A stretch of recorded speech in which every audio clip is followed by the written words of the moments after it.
Be ready. 15 seconds.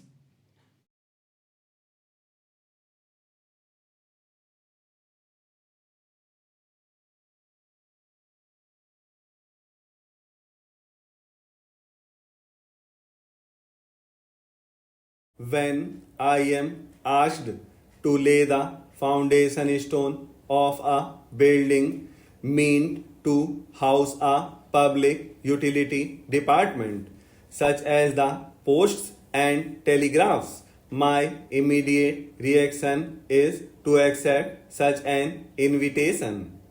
On such occasions, I feel happy, partly because they provide me an opportunity of studying and familiarizing myself with the systematic growth and development of a government department over many past years, and partly because such an occasion is symbolic of the real progress of the department in question. The decisions to have adequate and the right type of office accommodation and to make the necessary budgetary provision for the same are necessarily important landmarks in the evolution and growth of a department. When we think of the Posts and Telegraphs Department, a whole host of ideas and past associations rush up and jostle for expression. After the Indian Railways, it is the largest public utility service of the government. In point of time, the postal and telegraph service may be described as the first nationalized undertaking of the government because it was as long back as 1837 that the government assumed the sole right of conveyance of mail and made the establishment of post offices within the East India Company's territories necessary. Before that year, some kind of private postal system was in vogue. All this was banned in 1837, excepting a few services which ran under government license. As the company's territories extended to cover the rest of the country, the whole of India came within the gamut of government's postal service. The introduction of the railways in 1853 put the conveyance of mail on a proper footing. In fact, it marked the end of one epoch in the postal history of India and the beginning of another. As I said, the Posts and Telegraphs Department is the second largest public utility service of the government. Where the common man is concerned, no other governmental activity functions as intimately and as extensively as this department. The punctual postman going on his rounds all round the year, the long red colored letter box standing guard at a familiar corner in a village, the modest hut which serves as a post office, all these symbols have a peculiar meaning for everyone in an Indian village. From the earliest times, postal service has been the most obvious governmental activity in India. The functions of the Posts and Telegraphs Department are many and varied. Apart from its primary responsibility of providing channels for communications by road, rail, air, and steamer, or by the installation of telegraph offices and telephone exchanges. It functions as the agent of the government to help the public invest their money in national savings certificates. It offers facilities for life insurance, though on a limited scale. It provides banking facilities and thus encourages a sense of thrift among the public.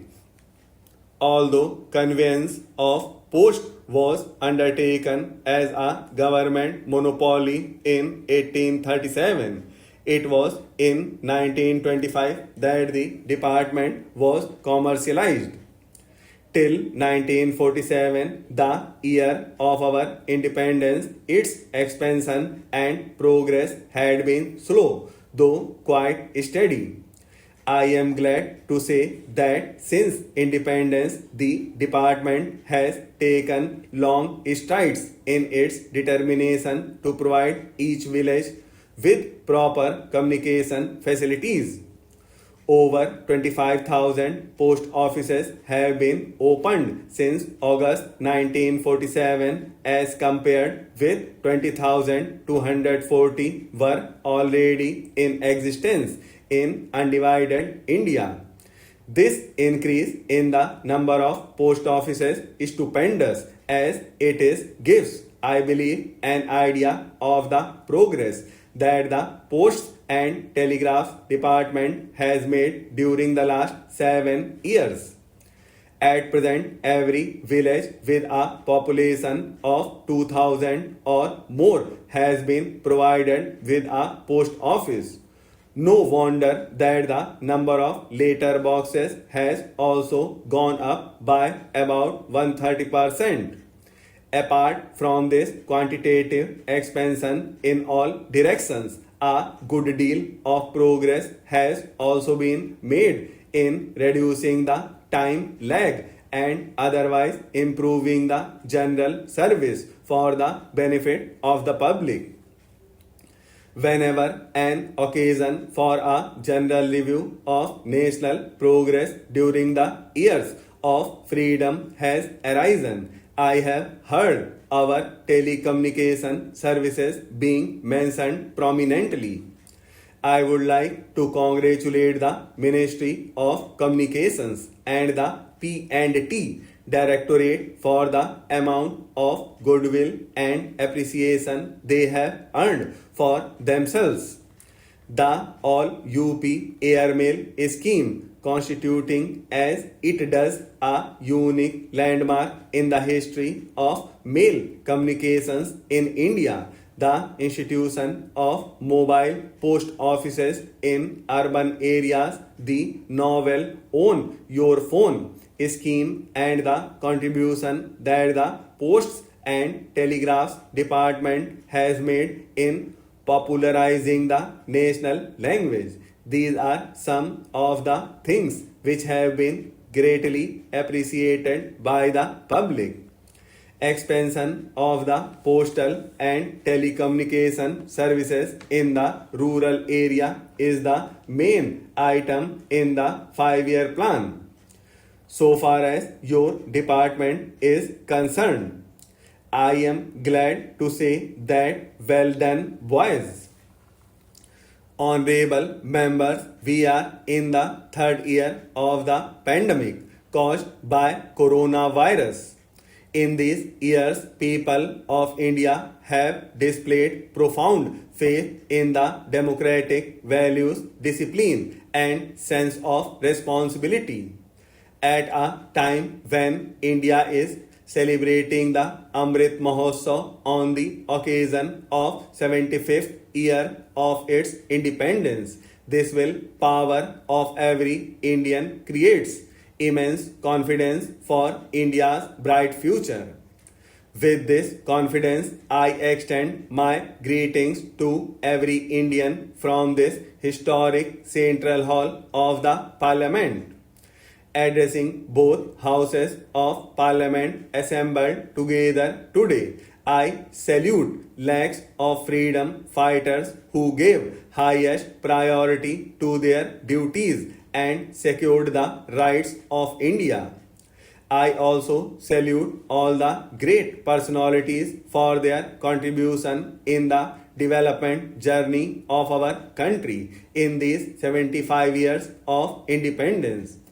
In this period of Amrit Mahotsav, special events related to great personalities of the country are also inspiring us.